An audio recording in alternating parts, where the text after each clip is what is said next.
Hi, I'm Callum from Tyne Valley Motorhomes, and today I'll be showing you the Chasson 628 EV, which is a 2017 model. So on the driver's side of the vehicle, behind the driver's door, you've got your gas locker, your LPG, liquid petroleum gas, and to open the locker, simply the keys just go dot to dot. So you put the key in half a turn until it pops out, and then turn it so the dots are apart. Then in there you'd have a 6 kilogram gas bottle which connects the left hand thread onto here, and then tie the bottle in. When you are driving, turn the gas off. You've got your fridge vents, you've got your toilet, so to operate to empty your Fetford cassette loo, you make sure the slide, the blade was closed on the bottom of the trapdoor. The toilet, you get the box out, and you've got some wheels.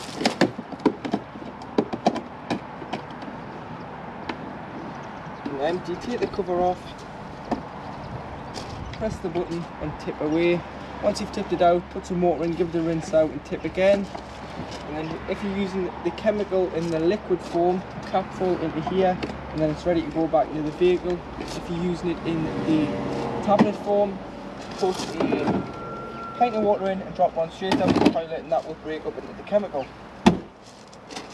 Further back, so behind the driver's rear wheel, this is indicating your grey water, so this is any water that's went down the plug hole.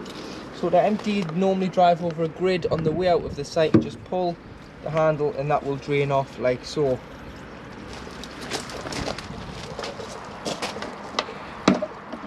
You've got your external Gas Bbq Pointer, so there'll be a connection that fits on here. Then you'll need a Jubilee clip and a hose to connect to your caddock or your barbecue, and this will run off the main gas bottle on board the vehicle.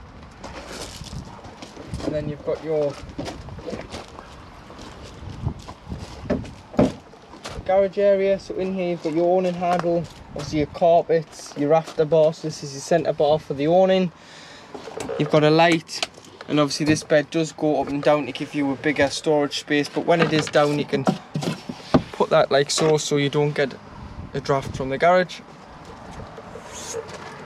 And it is heated with a diesel heating on board. It's got 12 volt and 240 hook up in there.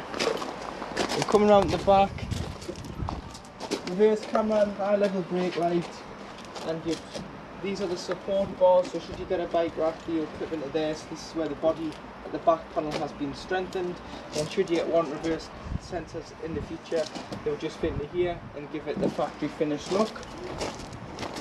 You've got your smaller garage door here, and this is just your boiler flue, so this allows all the nasties out from the boiler, so just make sure that it is obstruction free.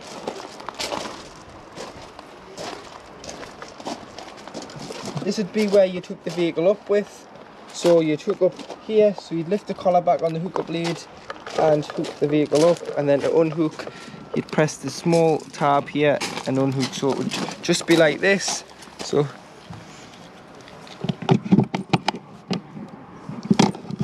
like so, and then to unhook, lift that and pull out. Always hook the vehicle up, and then the sight, you wouldn't want you walking around with a live lead should it be wet,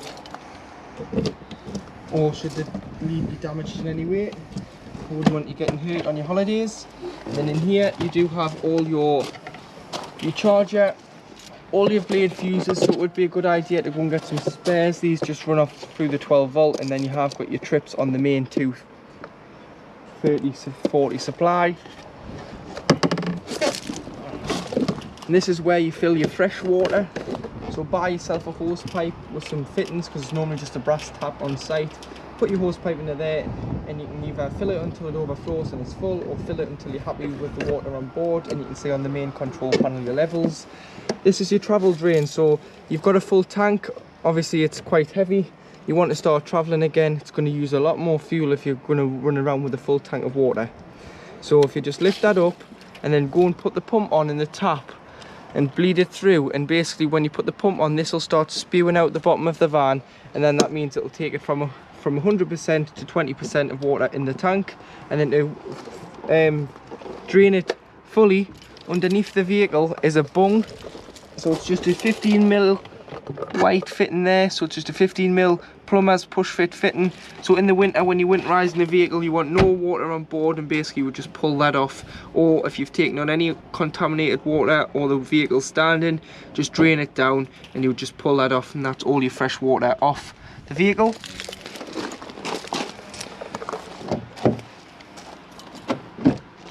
On the passenger door here, you do have your easy fuel system, so it's got no cap, it's capless. You just push the diesel filler into there and fill, and below you do have your AdBlue. So this, with this being a Euro 6 compliant engine, it's got the AdBlue exhaust emissions solution, and all that does is it helps keep the emissions down on the vehicle, and when it'll indicate on the dash when it needs it. So when it needs it, it'll come up and give you a mileage countdown. Just basically refill it as soon as possible. It stops the vehicle going into limp mode, and if it gets too low, the vehicle just simply won't start. You've got your weights here, but they're not needed anymore as it's a motorhome now, not a transit van. And then open the bonnet. If you go to the right, if you go to the left first, which releases the bonnet, and to the right, which then releases the secondary catch. You've got your positive for a jump start, and you put your negative off the engine hoist here, the loop. You've obviously got your screen wash, which is the main one you're going to need when on the road, oil filler, brake fluid, power steering fluid, and you've got your antifreeze radiator fluid here. Weight plate, so it's 3.5 ton gross vehicle weight, and you can tow an extra 2 ton behind you should you have a tow bar fitted, which is a train weight of 5.5 ton. Cover your awning, so get your winding handle and attach it to the front on the loop, and wind out until you can reach inside of the canopy, so in the front where the legs are stored. So to about there, and then you've got 2 legs, so if you put your hand at the back and hand at the front and pull it towards you, you'll hear it clip out of place, slide down, loosen the nut off, as these are telescopic legs. Then you can peg the legs down, but do that on both sides first, and then once you've got the legs down, which means it's holding more weight, so it's more stable, you can then walk the awning out to your desired length and peg the feet, and this rafter bar clip on up here and clip on there. Obviously it needs to be out a little bit longer for it to fit at the minute, but it would clip onto there and it would just give it a bit more support. But wind in the awning don't mix, so should it be windy, or should you go out for the evening or out for the day, or should it be out, don't leave it out overnight. Take it in if there's going to be any chance of wind, as they don't mix, and basically it'll blow over the side of the vehicle, and then you will have some damage to deal with. And if you want a C-race or an air awning, which are the thing at the moment, it'll detach here and you get a driveway kit to go on there. Once on board, you've got your 12-volt control panel. So this is your main master switch here, which will illuminate green. It'll either tell you if you're hooked up or not. At the moment we are, because we've got a green light here, which shows that we are on hookup. Next to it, you've got your master switch for all your interior lights, and then they are all individually switched around the vehicle. You've got your pump, so should you have enough water in, you can put your pump on, and this will surface your shower, toilet, sink tap and hand basin taps. If you haven't got enough water in, don't put the pump on, as you can risk damaging the pump. And then you've got your awning light, which looks the same but is on a different 90 degrees angle. So this is the awning light above the habitation door, which you can use when sitting out of the awning or should you leave the vehicle. Below, so these buttons correspond with these on the side. So we've got a trailer battery, which is your leisure battery, it's fully charged. We've got a carb battery, which is your Ford engine battery, which is in the green, which is charged. And then we'll have your water level here, which is fresh water, which is half a tank, and should your waste be full, it'll go red below, which means that you need to pull your waste lever and let your waste water out.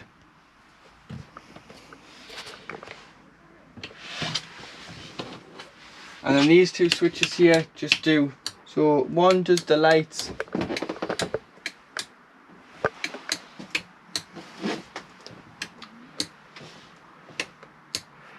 here, and these are just the blue lights on the floor, which are your night lights. So once you've turned your TrueMa digital control panel on by pressing and holding this, you'll get this screen here, and then enter, press the wheel, and then you get your settings. So you've got the motorhome with the thermometer in. This is the temperature of the van, so you can have it to 30 all the way to off. So for this we'll just say 16 degrees, and then moving along you have hot water, so off if you've got no water in your boiler.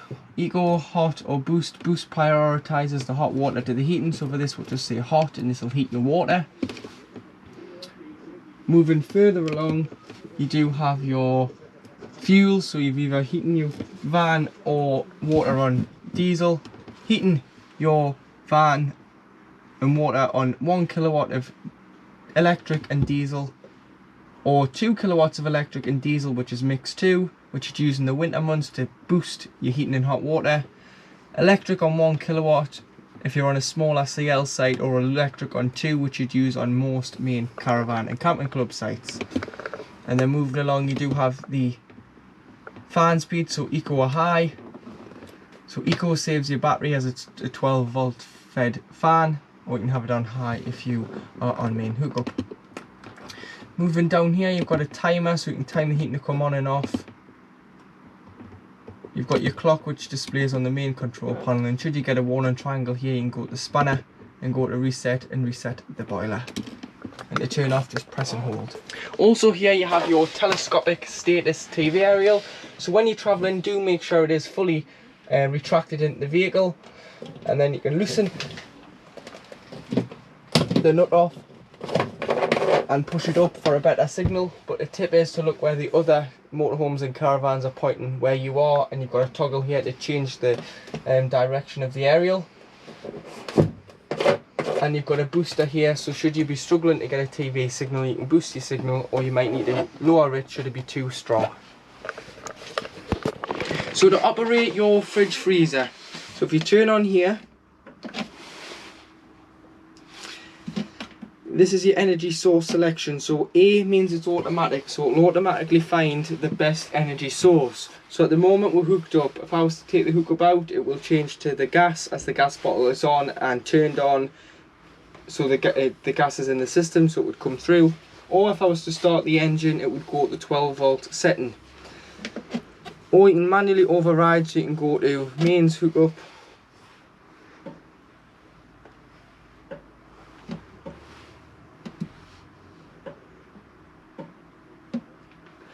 battery. So the battery's showing a code 6 here because the ignition isn't on, the engine's not running. The engine has to be running for the battery to work, as it is fed from the alternator. And the idea with the battery is it's a 12 volt keep cool setting, so the idea is to pre-cool your fridge before you go. So if you're lucky enough to keep this at home, or you've got a storage yard with a hookup facility, hook the vehicle up, put your shopping in and allow it to cool overnight, and then you can put it onto the battery when you're travelling, and it should keep the shopping fresh for as long as you travel.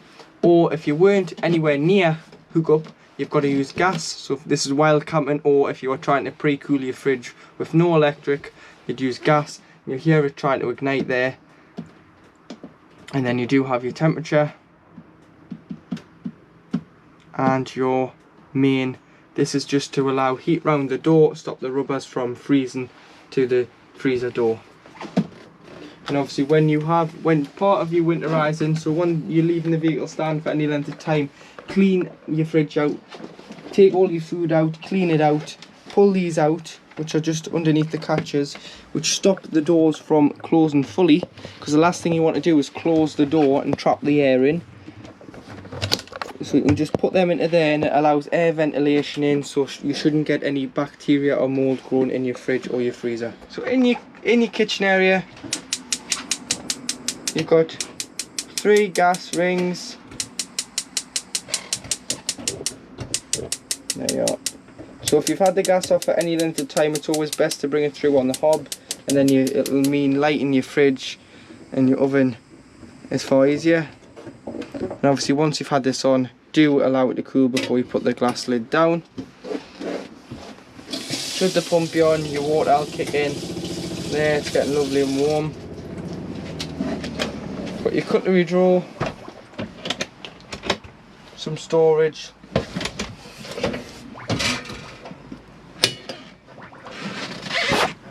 There, your oven's lit, like so, and above, your grill's lit. When travelling, it's a good idea to take your oven shelf and grill pan out, just to stop any rattles. And then also in your kitchen, you do have your controls. So this is a switch for your bed, so this will mean your bed can come down like so. And then once the bed's down, you've got a switch on here which operates the light, and your ladder's on the back bed there, so that'll clip on here, go into here. So you can leave this bed made up. The only thing we do ask that you do take your pillows off, just because when it does go up against the ceiling, the pillows are quite thick, which you can put either over the cab or in the wardrobes. And to make the switch work, there is a key in the luton which I'll show you when we're in the cab. That must be turned on, otherwise the switch will just simply not work. In the bathroom, you've got your toiletry cupboard here, and in there, your light for your bathroom, so to light the toilet area up, is here. So it's just a small rocker switch located just here, which will put the light on. And then operate your toilet, you press and hold the blue button for flush, and then open the blade to deposit your waste into the cassette. That must be closed to get the cassette out of the exterior of the vehicle, otherwise it won't come out. And it will go red on here once it requires to be taken out, cleaned and replenished with chemical. And then open this skylight, so you've got the same in the shower room as well. You've got a lock here, so you can lock the skylight in place, which is there. So when you're travelling, you can lock it, so unlock it, and then you can turn it and open the skylight for ventilation. And then on the night, you do have a fly screen like so, or a blackout light, and you can hang your towels up in here. But it's far better that you hang your towels in your shower, as if you've been caught in the rain. So located under the bed, if you lift the wooden flap off, is your boiler. So this holds 10 litres of water at any one time. When you're not using the vehicle, or especially in the winter, you do want to drain the boiler down. And to do so, down the passenger side rear bed, if you lift this flap off here, is your what's known as your Truma frost control. So at 3 degrees it will automatically drop the water to save the boiler from the water freezing in the boiler and ruining your boiler. So that's the last thing you want to do, because they're very expensive. But I wouldn't rely on it and drain it down. It's in line with the vehicle now. If you make it to go across the vehicle, you'll see down here the blue button will pop out and you'll hear the water spewing out the side of the vehicle. So it just spews out directly underneath, and to stop, you turn it back in line with the vehicle and push the button back in. But in the winter, you've definitely got to allow all the 10 litres of water out, so you would leave it in the horizontal position throughout the time you've got it standing in storage, to allow all the water out and stop anything freezing in the boiler. You do the same with the waste and the fresh, so you'd pull the plunk, the 15mm push fit off the fresh, open the waste, and then open all your taps in the middle position inside the vehicle to stop any air from building up. And then when you do come to reuse, fill it up with water, put the pump on. You can then go to the cold side first. It will automatically give you cold water. Go to the hot side, it'll cough, splutter, make all sorts of noises, and what it's doing is it's filling the boiler up until it hits its 10 litre capacity, and it will then start coming through on one tap, and then you do them more. But definitely drain your vehicle down in the winter, as this isn't covered by any warranty, as it's your responsibility to winterize the vehicle. Also underneath the bed, you've got these red gas taps. So these do each appliance, so any problems with gas turn off at the top of the bottle, but you can isolate each appliance. So you've got your hob, your cooker, your fridge, your boiler.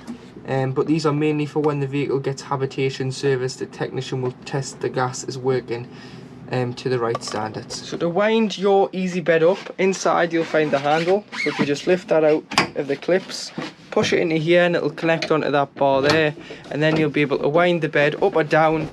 So you wind it up should you want bikes or bigger items in the garage area, and should they not be there, you might want to wind it down just to make it easier to get into bed on an evening. So to make this seat, side facing seat, an extra travelling seat, what you do is you pull this hinged bit of wood off there, and then you've got your backrest. So on there you've got a clip here, so this is your backrest. This clips over the top of the wooden panel, like so, and then you put your base back on, and you travel backwards with a lap belt around you, which is here. Just like so. To operate your table, you've got a little red button here. So on the lever you push down, and then you push your weight on it until basically it clicks, and then that's the table in the lowest position. And to adjust it, if I just push it back up to show you how you'd move the table about, you've got this catch here on a cable, so every time you want to move it, if you just pinch this, you'd then be able to slide it back and forth, and then obviously you could drop it down onto here, and then that will make a small single bed. Now in the cab, so I'll go through your cab controls. So you do have on the steering wheel your cruise control and speed limiter here. This goes through your trip computer, so this will mean you can go through your miles per gallon, your average speed, your usage, your travelling times, but you can also your range, but you can also make it go with digital speedo, which is quite good. You've got your indicators and your indicators on there. You've got your radio controls, so volume, skip the track, or you can go to M, which will go through from auxiliary to phone to FM, AM, and so on. Wipers, front and rear fogs, and your light controls here. So obviously side lights, main beam, and your headlight adjustment. You've got your mirror adjustment and your electric windows. On a night you can press this button here, which will lock the two carb doors, and then there's a latch on the actual handle of the habitation door that you just lift up till it shows red. And your handbrake's down here. So this is a folding handbrake, so people think it's off, it's not. You've got to put your foot on the brake, lift it up, push the button in and slide it down, and then it'll say it's off, and then it'll come back on like so. 6-speed manual gearbox, so you lift the collar up into here and you'll get the lines for the reverse. If not, it's just a rear view camera.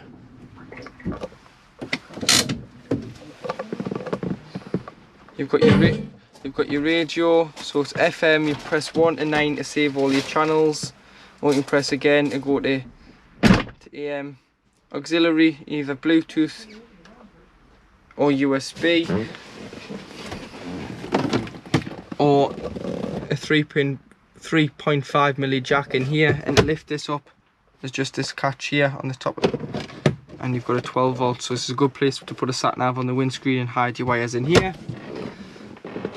Phone, you click phone and you press OK, set.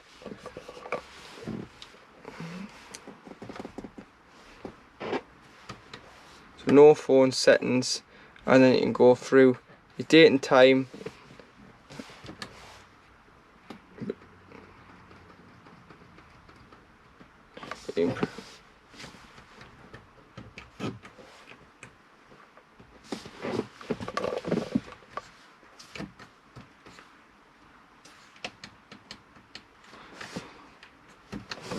And then you've got menu, so you go phone to connect your phone, menu, and say add device, OK, find Ford Bluetooth, and that's how you'd pair your Bluetooth on the Ford radio system. You've got your hazards, you've got your distribution, your aircon button there, you circulate your temperature, so hot or cold, and your fan speed and your recirculation. 12 volt there, and a big glove bin. And then you've got your visors, and above the cab you do have your key for your bed, so you've got to make sure this is on to work the switch, and you've got a